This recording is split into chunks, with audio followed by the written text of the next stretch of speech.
I have to keep reminding myself, looking out at this block over here, that it's not 8 years ago and in religious school with all of them in class. So but it is beautiful to see you all together again, and it's been a while from having this whole run of 4 rows of overlap. And it's nice that we have so many of your teachers and other people that had the chance to work with you in the room at the same time. It's nice. I'm getting worked up. Anyway. Today is Tu B'Av. Now, it's not quite as well known as Tisha B'Av, which is a shame, because Tu B'Av is a much more upbeat day in the Jewish calendar.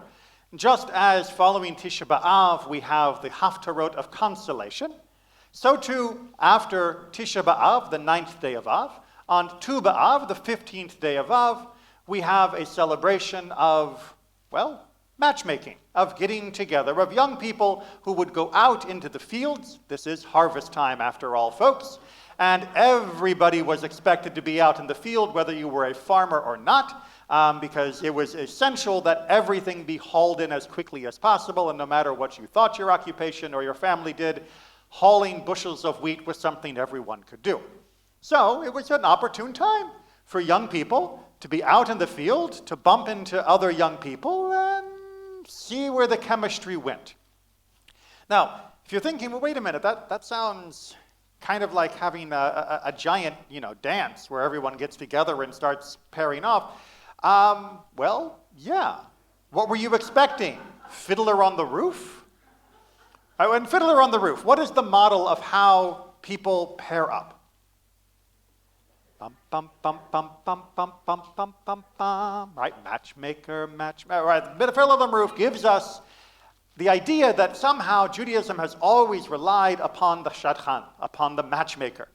That the yenta, or whatever you want to call them, would help arrange the matches, and then ultimately who would decide if it was a good match or not?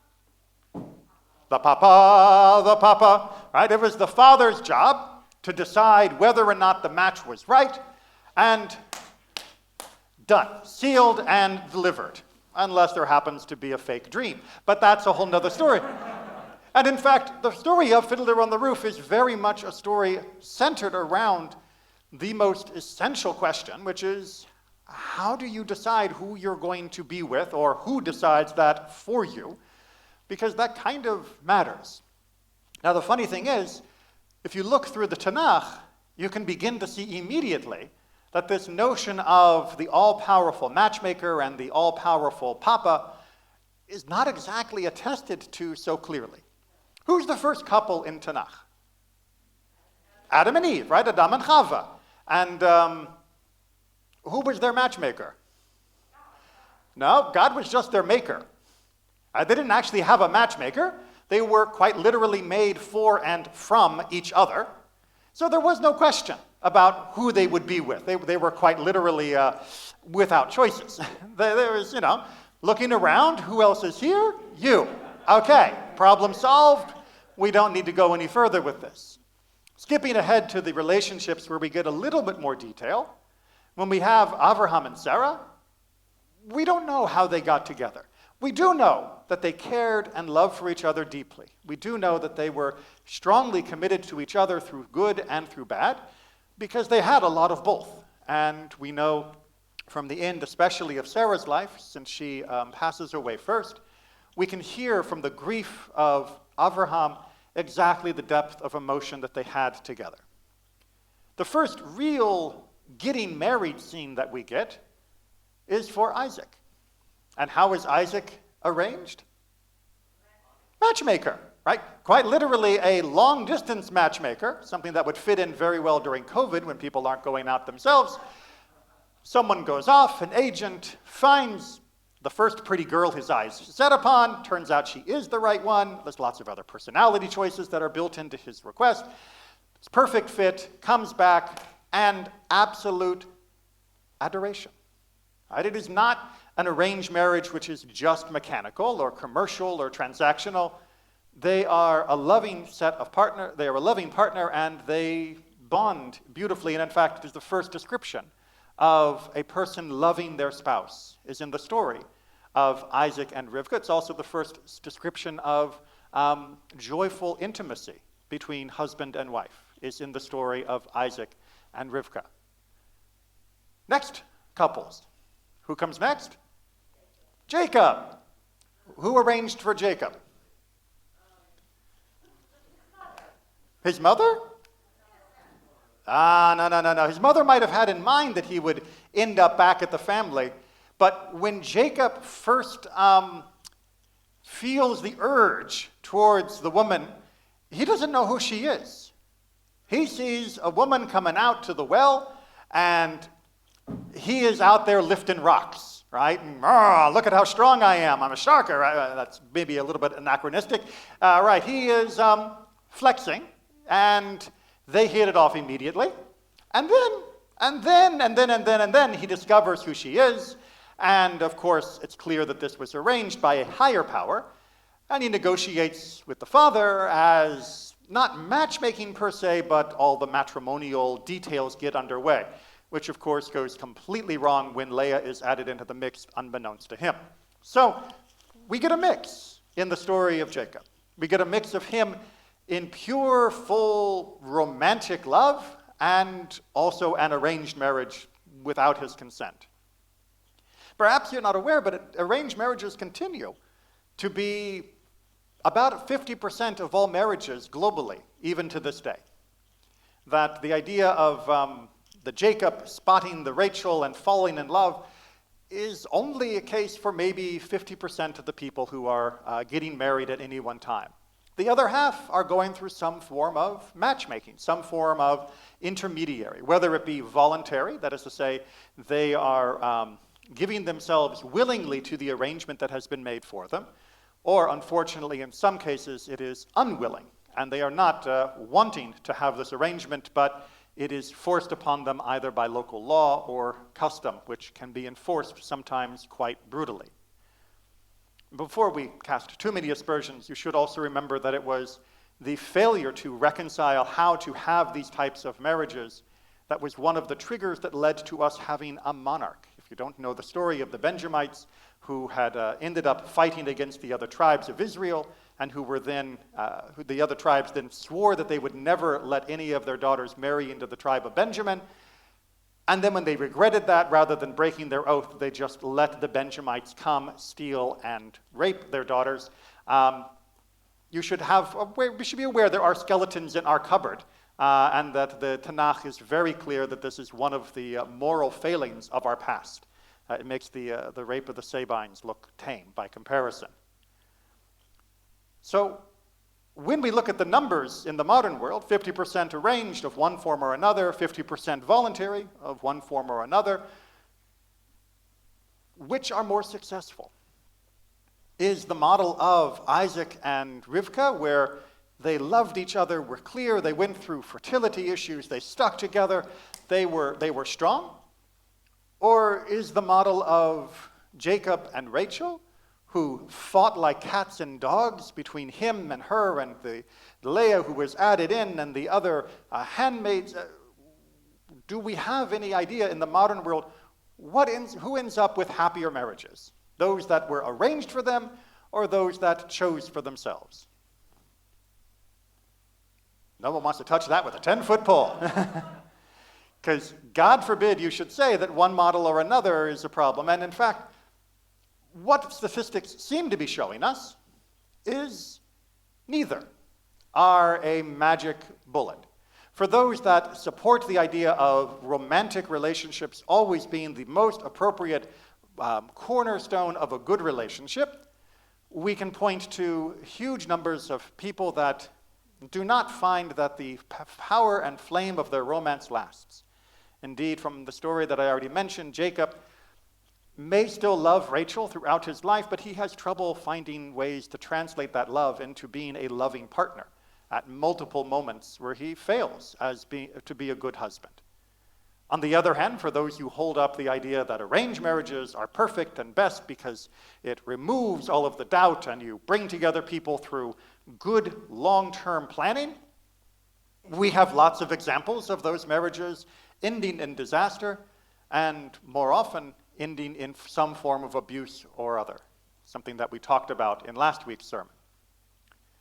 So what then is the way to ensure a good marriage? Is it that you should both come from the same culture, that you should both share exactly the same values on all things, that you should both come from the same economic class, that you should both share the same interests and hobbies? No. I mean, none of those things are wrong, none of those things hurt, but none of those are a magic bullet either. And people who think, well, as long as I can find a person who ticks these boxes and, makes my heart pound, then everything will be A-okay, is still missing the point of what our research has shown and what our tradition has shown. The way to have a successful marriage is to recognize that no marriage is successful by how you create it in the first place. A successful marriage is not determined by a successful wedding. A successful marriage is not determined by a successful match. A successful marriage is determined when those who are in the relationship are determined to make it a successful marriage. And that's hard for us in a modern consumer mentality to truly wrap our head around. If I am a member of a gym and the gym is not meeting my needs, what do? Change gyms, right? Cancel membership. Why would I still pay for something that isn't doing what I want? If I have subscribed to some streaming service and I think that their content is, I cancel my subscription. Why would I keep paying for something that isn't actually, meeting my entertainment needs? Well, in relationships, it's very rarely that you get to the 0 point without having gone through different steps where you're feeling diminished in that relationship. You're feeling that there is something amiss, something that is not quite as satisfactory as you would like. And that happens in every relationship. Period. There is no such thing as a relationship where both parties at one point or another don't feel, this bugs me. This isn't quite working out the way I want. Not the whole thing, but something, the little things, sometimes big things. In fact, our tradition says that a love without criticism is no love, and a peace without criticism is no peace. Simply keeping your mouth shut and sucking it up and just going on because this is what I've got is not the way to create a successful relationship. Nor is, I don't want to upset them, so I won't bother them. That also does not create a successful relationship because the issue doesn't go away. The problem doesn't go away, and now you have layers of resentment, bitterness, and time spent agonizing over these problems without resolution. Instead, we look to the model of our ancestors through Abraham, through Isaac, through Jacob, and they deal with their problems. Sometimes better than others, but they are together. There's a fertility problem, and Sarah comes to Abraham, and they talk about it. They come up with kind of a rough solution, certainly from Hagar and Ishmael's point of view. But as a couple, they work on it together. When there's further tension between Hagar and Sarah, they work on it together, again with a difficult resolution, as we'll be reminded of during the high holidays. Other issues with regards to Isaac and Rivkah and between Jacob and Rachel and Leah, these make up multiple chapters of our Torah for a reason. Because the Torah is telling us not just that these people lived and they did this and they did that, but this is how we were able to eventually transform ourselves into a nation. Because they stuck together to talk about what was wrong. This bugs me, says Rachel. Yeah, this bugs me, says Jacob. They didn't do such a great job of coming together, but they got the first step down, talking about what was actually upsetting them. And being willing to say, if this relationship isn't being exactly what I want, I'm not going to cancel my subscription. I'm not going to cancel my membership. I'm not going to go look for an alternative venue. Instead, I'm going to actually talk to the person with whom I wish to spend my life and make sure that the life we spend together will be a life that is best for both of us. And that only happens with that conversation. Now, there are times, as we've talked about in the past, where after that conversation has been going on for a good long time, there are still irreconcilable differences, and sometimes some relationships do need to split. That's why Judaism absolutely believes that divorce is an essential part of the life cycle arrangements in order that there is an option when necessary. But before that final decision, Judaism tells us over and over, you're not creating peace by being quiet. You're not creating shalom bayit, the harmony of a home, by just ignoring what's bothering you. You can only create that by conversation and by dedication to finding a solution that works for you and your beloved. On Tu B'Av, we talk about the young people going out to the fields and meeting each other, and it is a beautiful imagery, although I'm not sure how romantic we should make it when they would have been sweaty and covered in stalks of grain. But it is beautiful that they went and they looked and they felt and they yearned and they hoped.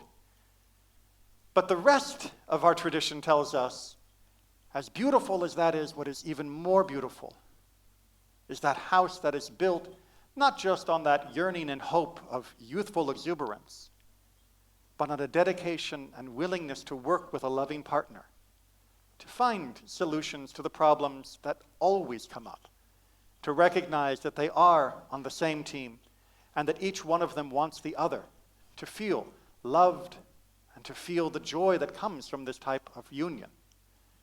And to do so day after day after day in order that both of you can receive the love that can only be found in such a beautiful arrangement.